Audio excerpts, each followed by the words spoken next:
नमस्कार दोस्तों, सौर एकेडमी में आपका स्वागत है। और आज की क्लास में हम साइंस भौतिक विज्ञान के कुछ महत्वपूर्ण प्रश्नों पर चर्चा करेंगे। बहुत महत्वपूर्ण प्रश्न है और ये पटवारी एग्जाम और एमपीपीएससी दोनों ही एग्जाम के लिए महत्वपूर्ण है। तो चलिए आज की क्लास शुरू करते हैं। रॉकेट किस सिद्धांत पर कार्य करता है? तो जो रॉकेट किस सिद्धांत पर कार्य करता है, तो ये न्यूटन के तृतीय नियम के सिद्धांत पर काम करता है। न्यूटन का जो तीसरा नियम है उस सिद्धांत पर काम करता है। और न्यूटन का तीसरा नियम क्या कहता है कि जब कोई पिंड किसी दूसरे पिंड पर बल लगाता है तो ऐसी स्थिति में दूसरा पिंड भी पहले पिंड पर उतना ही बल विपरीत दिशा में लगाता है। अर्थात दूसरा पिंड पहले पिंड पर लगाता है, अर्थात प्रत्येक क्रिया की उसके बराबर तथा विपरीत क्रिया में प्रतिक्रिया होती है। तो रॉकेट किस सिद्धांत पर कार्य करता है? न्यूटन के तीसरे नियम पर। प्रत्येक क्रिया के बराबर विपरीत क्रिया में प्रतिक्रिया होती है। नेक्स्ट देख लेते हैं। गोली छोड़ने के बाद राइफल पीछे की ओर प्रतिक्षेपित होती है, इसका कारण क्या है? तो ये भी न्यूटन का गति का तीसरा नियम ही है। जब हम गोली को छोड़ते हैं तो जो उसका बट होता है वो पीछे की तरफ धक्का मारता है। वो न्यूटन की गति के तीसरा नियम के कारण होता है। प्रत्येक क्रिया के बराबर विपरीत क्रिया में प्रतिक्रिया होती है। नेक्स्ट देख लेते हैं। बॉल को लपकते कैच करते समय एक क्रिकेट खिलाड़ी निम्नलिखित में से किसको कम करने के लिए अपना हाथ नीचे की ओर खींच लेता है? तो ये आवेग को कम करने के लिए उसके समय अंतराल को बढ़ा देता है। आवेग को कम करने के लिए बॉल पीछे की ओर खींच लेता है, हाथ पीछे की ओर खींच लेता है, जिसके कारण उसके हाथ में कम चोट लगती है। अब यदि हम आवेग की बात करें तो आवेग क्या होता है? किसी वस्तु पर आरोपित बल एवं समय अंतराल जिसमें बल क्रियाशील रहता है कि गुणनफल, मतलब आवेग जो होता है बल और समय अंतराल का गुणनफल होता है। बल और समय अंतराल का गुणनफल होता है। और यही कारण है कि क्रिकेट खिलाड़ी जब कैच लेते समय बल के क्रियाशील समय के अंतराल को बढ़ाने के लिए हाथ पीछे की ओर खींच लेता है, जिससे उसे चोट नहीं लगती है। तो यहाँ पर जो राइट आंसर हो जाएगा आवेग। नेक्स्ट देख लेते हैं। ब्रेक लगाने पर एक कार मुख्य रूप से बल के कारण रुक जाती, तो कौन से बल के कारण रुकती है? वो है घर्षण बल के कारण। घर्षण बल, जब हम ब्रेक लगाते हैं तो कार घर्षण बल के कारण रुक जाती है। और घर्षण का गुण होता है दो विषम वस्तुओं के मध्य प्रतिरोधी बल उत्पन्न करता है, जो एक वस्तु के सापेक्ष दूसरे वस्तु के खिसकने का विरोध करता है। और यही कारण है कि जब हम कार पर ब्रेक लगाते हैं तो घर्षण बल के कारण कार रुक जाती है। नेक्स्ट देख लेते हैं। एक समान वेग से चल रही गाड़ी में से एक व्यक्ति प्लेटफॉर्म पर एक गेंद गिराता है और प्लेटफॉर्म पर खड़े प्रेक्षक द्वारा देखी जाने वाली गेंद का पथ कैसा होगा? तो यदि हम बात करें कि एक समान वेग से एक गाड़ी चल रही है, उसमें एक व्यक्ति प्लेटफॉर्म के ऊपर गेंद गिराता है और ये प्लेटफॉर्म पर एक प्रेक्षक द्वारा, प्लेटफॉर्म पर ये प्रेक्षक है, यहाँ से गाड़ी जा रही है और यहाँ से एक व्यक्ति बॉल को गिराता है, तो ये बॉल किस यू आकार के शेप में गिरेगी? ये प्रेक्षक को कैसे दिखाई देगी? ये यू आकार के शेप में। इसे परवलय कहते हैं, जो अंग्रेजी का यू आकार का होता है। यहाँ से गिरेगी, यहाँ पे जमीन पे जाएगी और फिर ऐसे उठेगी, तो यू आकार की आकृति बनाएगी। तो इस गेंद का पथ कैसा होगा? परवलय आकार होगा। नेक्स्ट देख लेते हैं। जब किसी वस्तु की गति त्वरित होती है तो उस पर क्या होता है? उस पर सदैव कोई बल कार्य करता है। जब किसी वस्तु की गति त्वरित होती है तो उस पर सदैव कोई बल कार्य करता है। नेक्स्ट देख लेते हैं। न्यूटन के प्रथम गति नियम की संकल्पना देता है, तो जो न्यूटन का प्रथम गति का नियम है वो जड़त्व की संकल्पना देता है। न्यूटन का जो प्रथम नियम है, आइजैक न्यूटन ने 1687 में अपनी पुस्तक प्रिंसिपिया में न्यूटन के गति के नियम का प्रतिपादन किया था। और जो प्रथम नियम है वह नियम क्या कहता है कि यदि कोई वस्तु विरामावस्था में है या एक सरल रेखा में समान वेग से गतिशील रहती है, मतलब विराम अवस्था में है या वो गतिशील अवस्था में है, तो वह उसकी विरामावस्था या समान गति की अवस्था में परिवर्तन तब तक नहीं होता जब तक उसमें कोई बाह्य बल आरोपित नहीं किया जाता। जब तक उसमें बाह्य बल कोई आरोपित नहीं किया जाएगा तो वह ना तो उसकी विरामावस्था को गतिशील अवस्था में, ना तो गतिशील अवस्था को विरामावस्था में लाया जा सकता। और यही नियम जो कहलाता है गैलीलियो का जड़त्व का नियम भी कहलाता है। यही नियम क्या कहलाता है? गैलीलियो का जड़त्व का नियम। तो यहाँ पे जो प्रथम गति की संकल्पना है वो जड़त्व के नियम पर है। इसे जड़त्व का नियम भी बोलते हैं। नेक्स्ट देख लेते हैं। गैलीलियो के गिरते शरीर के नियम को और किस नाम से जाना जाता है? तो जो गैलीलियो के गिरते शरीर के नियम को हम न्यूटन के प्रथम नियम को, जिसको अभी हमने देखा था जड़त्व का नियम, वही जड़त्व के नियम से भी जाना जाता है और ये न्यूटन का प्रथम नियम है, जिसमें कोई वस्तु विरामावस्था में हो या गतिशील अवस्था में, जब तक उस पर कोई बाह्य बल आरोपित नहीं किया जा सकता तो उसकी अवस्था को में परिवर्तन नहीं किया जा सकता। नेक्स्ट देख लेते हैं, निम्नलिखित में से सदिश राशि है। यदि हम सदिश राशि की बात करें तो सदिश राशियों के विषय में पहले समझ लेते हैं कि सदिश राशियां होती क्या हैं। तो सदिश राशियां उन भौतिक राशियों को कहते हैं जिन्हें पूर्णता व्यक्त करने के लिए परिमाण व दिशा दोनों की आवश्यकता होती है। यदि क्या परिमाण और दिशा दोनों की आवश्यकता होती है, उन्हें सदिश राशियां कहते हैं। और सदिश राशियों की बात करें तो विस्थापन, वेग, बल, त्वरण, संवेग, बल आघूर्ण इत्यादि आते हैं। यहाँ पर देखें तो जो सदिश राशि है वो स्थिति और वेग है, त्वरण दूरी नहीं है, त्वरण नहीं है, यहाँ पे बल नहीं है, तो यहाँ पे सदिश राशि जो है स्थिति और वेग हो जाती है। नेक्स्ट देख लेते हैं, निम्नलिखित में से कौन सा सदिश मात्रक नहीं है। यदि सदिश मात्रक की बात करें तो यहाँ पे आवेग सदिश मात्रक है, विस्थापन सदिश मात्रक है, बलाघूर्ण सदिश मात्रक, गति जो है ये सदिश मात्रक नहीं है, आदिश मात्रक है, आदिश राशि है, तो ये भी याद रखिएगा। नेक्स्ट देख लेते हैं, दूध का आपेक्षिक घनत्व ज्ञात किया जाता है। तो जो दूध का आपेक्षिक घनत्व हम किससे ज्ञात करते हैं, लैक्टोमीटर से ज्ञात करते हैं। लैक्टोमीटर से हम दूध का आपेक्षिक घनत्व ज्ञात करते हैं। और यदि हाइड्रोमीटर की बात करें तो ये विशिष्ट गुरुत्वाकर्षण इसके द्वारा मापा जाता है। हाइड्रोमीटर से क्या मापा जाता है, विशिष्ट गुरुत्वाकर्षण। यदि हाइग्रोमीटर की बात करें तो वायुमंडलीय आर्द्रता मापी जाती है। और यदि थर्मामीटर की बात करें तो इससे शरीर का तापमान मापा जाता है। आपने देखा होगा डॉक्टर वगैरह लेके रहते हैं और तापमान मापते हैं इससे, तो थर्मामीटर का उपयोग शरीर का तापमान मापने में भी किया जाता है। नेक्स्ट देख लेते हैं, गाइगर मूलर काउंटर द्वारा जांच की जाती है। तो गाइगर मूलर काउंटर द्वारा क्या जांच की जाती है, रेडियो सक्रिय स्रोत के विकिरण की। किसके, रेडियो सक्रिय स्रोत के विकिरण की हम जांच करते हैं किसके द्वारा, गाइगर मूलर काउंटर द्वारा।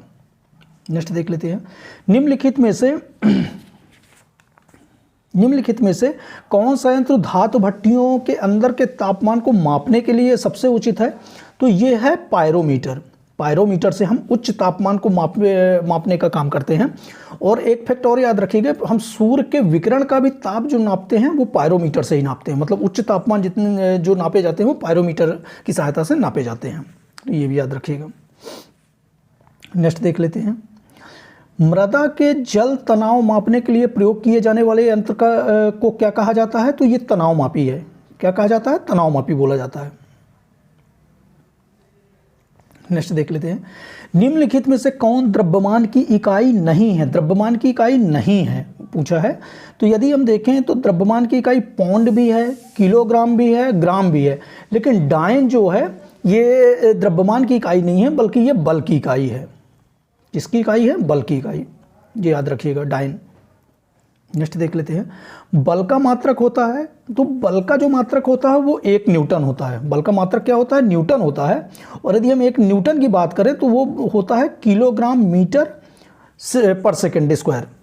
किलोग्राम मीटर पर सेकंड स्क्वायर, इसे 1 न्यूटन होता है। तो यहाँ पे जो राइट आंसर हो जाएगा बल का मात्रक ये हो जाएगा।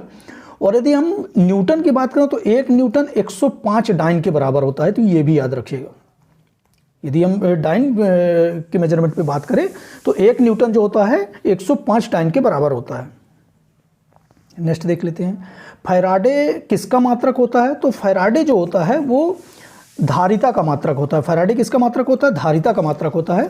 और ये व्युत्पन्न राशियां होती हैं, जो मूल भौतिक राशियों का वर्गीकरण किया गया है तो उसमें मूल राशियां, पूरक राशियां और व्युत्पन्न राशियां होती हैं। तो यहाँ पे जो देखें थे धारिता क्या होती है, व्युत्पन्न राशियां हैं। और फैराडे का मात्रक क्या होता है, धारिता होती है। फैराडे किसका मात्रक है, धारिता का मात्रक है। नेक्स्ट देख लेते हैं, ऊष्मा के यांत्रिक तुल्यांक का मात्रक क्या है। तो जो ऊष्मा का यांत्रिक तुल्यांक का मात्रक है वो जूल कैलोरी है। ऊष्मा के यांत्रिक तुल्यांक का मात्रक क्या होता है, जूल कैलोरी, ये भी याद रखिएगा। नेक्स्ट देख लेते हैं, बल की एसआई यूनिट क्या होती है। अभी हमने चर्चा कर लिया था, बल की जो एसआई यूनिट होती है वो न्यूटन होती है। क्या होती है, न्यूटन होती है। नेक्स्ट देख लेते हैं, प्रतिरोध को मापने की इकाई क्या है। तो जो प्रतिरोध को मापने की इकाई होती है वो ओम होती है। प्रतिरोध को हम किसके द्वारा मापते हैं, ओम के द्वारा मापते हैं।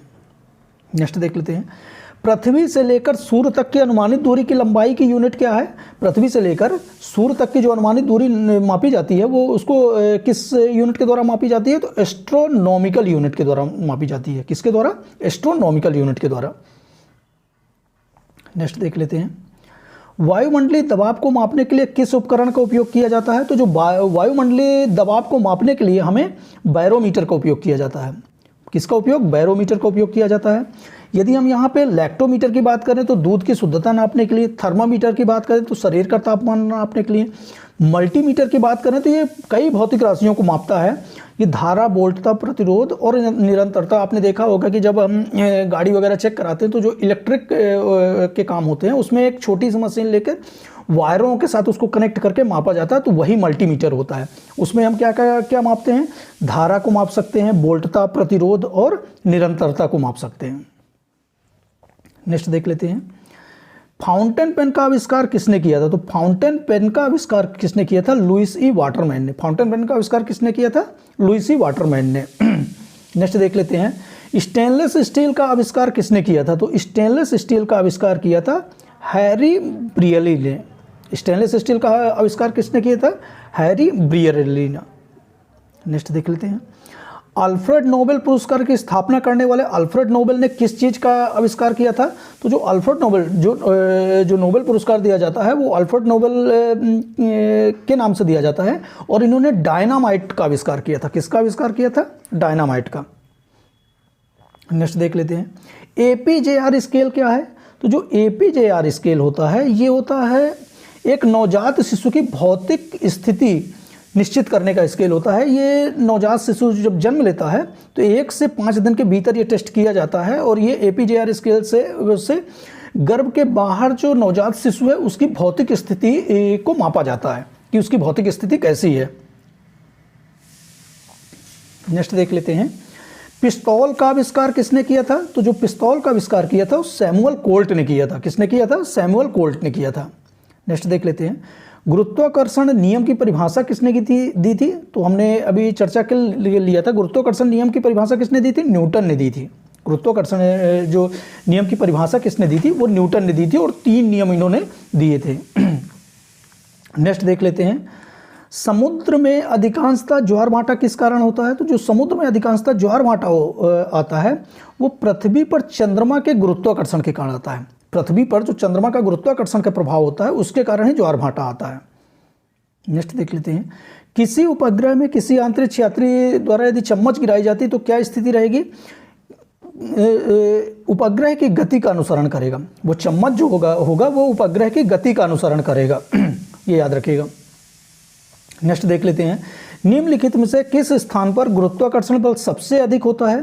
तो यदि यहाँ पे देखें तो गुरुत्वाकर्षण बल जो सबसे अधिक होता है वह ध्रुव रेखा पर होता है।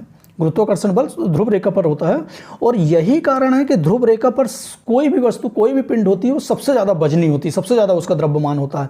और यदि न्यूनतम की हम बात करें तो ये विषुवत रेखा पे होता है। न्यूनतम कहाँ पे होता है? विषुवत रेखा पर। यहाँ पे वस्तु का भार सबसे कम होता है, और विषुवत रेखा से और ध्रुव रेखा की तरफ चलते समय जैसे जैसे जाते हैं तो वस्तु का भार, वस्तु का द्रव्यमान बढ़ता जाता है।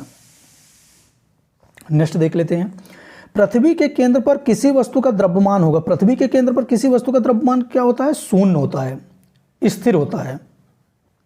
पृथ्वी के केंद्र पर किसी वस्तु का द्रव्यमान जो होता है स्थिर होता है। ये भी याद रखिएगा। नेक्स्ट देख लेते हैं, चलती लिफ्ट में व्यक्ति के वजन पर क्या प्रभाव पड़ता है? तो जो चलती लिफ्ट पर व्यक्ति के वजन पर कोई प्रभाव नहीं पड़ता, भार नहीं बदलेगा। चलती लिफ्ट पर व्यक्ति के वजन पर कोई प्रभाव नहीं पड़ता है। नेक्स्ट देख लेते हैं, पृथ्वी का पलायन वेग क्या है? पृथ्वी का जो पलायन वेग है यहाँ पे 11.2 किलोमीटर प्रति सेकंड है। और यदि हम पलायन वेग की बात करें तो पलायन वेग वह न्यूनतम वेग होता है जिससे किसी पिंड की पृथ्वी की सतह के ऊपर की ओर फेंके जाने पर वह गुरुत्वीय क्षेत्र को पार कर जाता है और फिर पृथ्वी पर नहीं वापस आता है। मतलब इस वेग से फेंका जाता है कि पृथ्वी के गुरुत्वीय क्षेत्र को पार कर जाए और फिर वापस ना आए। तो यहाँ पर जो पृथ्वी के पलायन वेग का मान होता है 11.2 किलोमीटर प्रति सेकंड होता है। नेक्स्ट देख लेते हैं, पृथ्वी के पलायन वेग की अपेक्षा कम वेग पर एक मिसाइल को लॉन्च करने के लिए कुल ऊर्जा होनी चाहिए, ये शून्य होनी चाहिए। यहाँ पर चंद्रमा के पलायन वेग की चर्चा की गई है। चंद्रमा का पलायन वेग कितना होता है, तो 2.38 किलोमीटर पर सेकेंड होता है। चंद्रमा का पलायन वेग कितना होता है, 2.38 किलोमीटर पर सेकेंड होता है। इस तरह से भौतिक विज्ञान के महत्वपूर्ण चैप्टरों को, प्रश्नों को देखा है हमने, और नेक्स्ट चैप्टर में हम रसायन विज्ञान और जीव विज्ञान के भी महत्वपूर्ण प्रश्नों को लेके आएंगे। तो मिलते हैं नेक्स्ट क्लास में। धन्यवाद।